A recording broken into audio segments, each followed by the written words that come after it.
क्या आप जानते हैं, जो चीज हमें सबसे ज्यादा नापसंद होती है वही चीज शायद हमारी जान बचा रही हो। जी हाँ, बालों का सफेद होना। हम में से कोई भी नहीं चाहता कि जवानी में बाल सफेद हों, मगर साइंस कहती है ये सफेदी कमजोरी नहीं बल्कि एक हिफाजती अलार्म हो सकती है। साइंसदानों ने दरियाफ्त किया है कि बालों की जड़ों में मौजूद कुछ खास स्टीम सेल्स एक बहुत बड़ा फैसला करते हैं। या तो ये खुलियात खुद को खत्म कर देते हैं जिससे बाल सफेद हो जाते हैं, या फिर ये तेजी से बढ़ने लगते हैं और यही अमल जल्द के खतरनाक कैंसर मेलानोमा की बुनियाद बन सकता है। जब हमारे जिस्म के डीएनए को नुकसान पहुंचता है, यही खुलियात फैसला करते हैं जिस्म को बचाना है या खतरे में डालना है। तहकीक में चूहों पर तजर्बात किए गए। जब डीएनए को आम नुकसान पहुंचाया गया तो खुलियात ने खुद को खत्म कर लिया।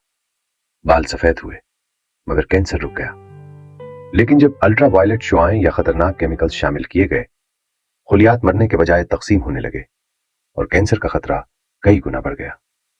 साइंसदान कहते हैं, हम ये नहीं कहते कि हर सफेद बाल कैंसर से बचाता है, मगर अक्सर औकात ये अमल मुमकिन खतरनाक खुलियात को खत्म कर देता है और यही दरियाफ्त मुस्तकबिल में कैंसर के नए और बेहतर इलाज की राह खोल सकती है। तो अगली बार जब आईने में सफेद बाल देखें, घबराए मत। शायद आपका जिस्म खामोशी से आप